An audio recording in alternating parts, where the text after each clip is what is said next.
History has painted her in shades of scarlet. We all know the caricature, darling.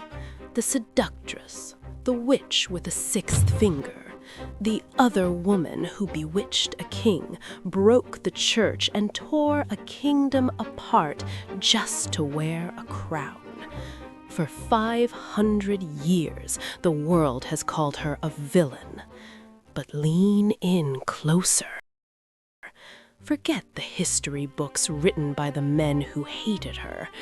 What if the most scandalous thing about Anne Boleyn wasn't her ambition, but her vulnerable, breaking heart?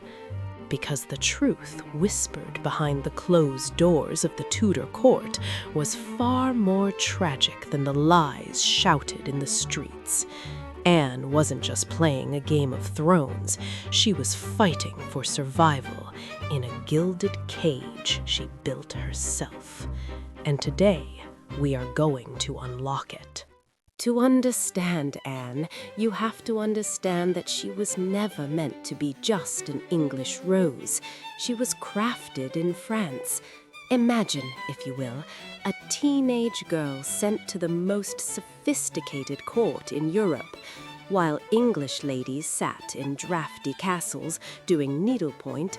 Anne was in the Loire Valley, learning the art of conversation, flirtation, and style from the French queen herself.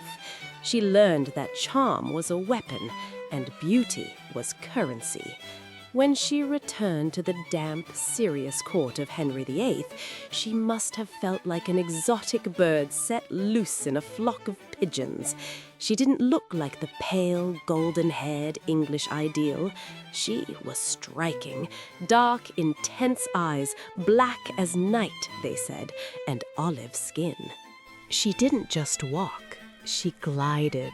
She spoke impeccable French, danced with a provocative grace, and wore clothes cut to emphasize her long, elegant neck. She was the definition of chic before the word existed, and she knew exactly the effect she was having. King Henry VIII, trapped in a stale marriage to a pious, aging Spanish queen, never stood a chance. He didn't just want Anne, he became obsessed with her, a dangerous, consuming obsession that would burn down everything in its path. But here is the secret, darling. Anne didn't want to be his mistress. Her sister Mary had already held that thankless title and was cast aside with nothing. Anne had too much pride to be used. She famously told the most powerful man on earth, "I would rather lose my life than my honesty." For 7 long, agonizing years, she kept the King of England at arm's length. 7 years of whispered promises in candlelit corridors, of secret letters hidden in prayer books. It was the ultimate high-stakes seduction. She demanded a crown, not because she was greedy, but because she refused to be disposable. She wanted security in a world that offered women none. The moment the crown touched her, the fairy tale began to rot. They finally married in secret, in a pre-dawn ceremony. It wasn't the grand romantic peak. It was the beginning of the end. She was now queen. She had won the impossible game. The court was dripping in the gold and jewels she had always dreamed of. She set a new standard for luxury. The feasts, the masks, the sheer glamour of her household were unrivaled. But the higher she rose, the more isolated she became. The English people hated her, calling her the king's whore. The old nobility despised her as an upstart. She was surrounded by enemies, smiling behind their fans, waiting for her to trip. And then, the ultimate betrayal, her own body. She promised Henry a son, an heir to secure the Tudor dynasty. Instead, she gave him Elizabeth, a magnificent, fiery daughter who would become England's greatest queen. But to Henry, she was just a disappointment, a girl, Henry's love was conditional. It was based on the chase and the promise of a son. When the chase was over and the son didn't arrive, his eye began to wander again. Can you imagine the terror? The woman who changed the religion of a country now had to watch her husband flirt with her own ladies-in-waiting. The passionate letters stopped. The warm gazes turned icy. The man who tore down the world for her was now looking at her as an inconvenience. The pressure was unimaginable. She suffered miscarriages, tragic, private losses that became very public political disasters. Each lost baby was a nail in her coffin. The gossip grew louder. God was punishing them. The marriage was cursed. The end came with shocking speed.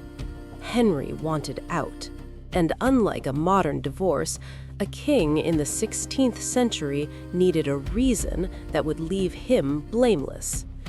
The charges trumped up against her were monstrous: adultery, incest with her own brother, treason.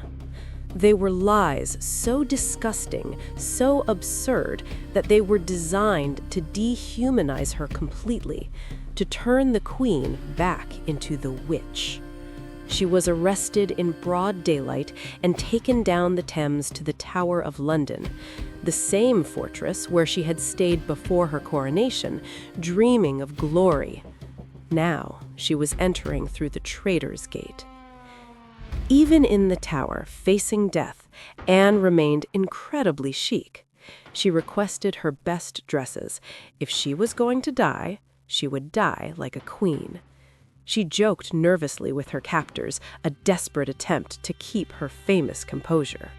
The night before her execution, she reportedly looked out her window and said, "I hear the executioner is very good, and I have a very little neck."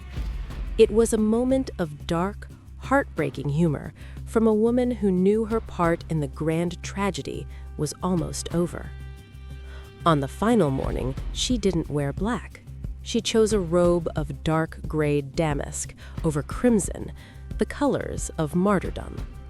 She walked to the scaffold with her head held high.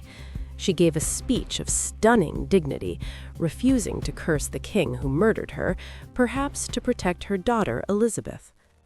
She was blindfolded, and in one swift moment, the most charismatic, ambitious, and misunderstood woman of her age was gone.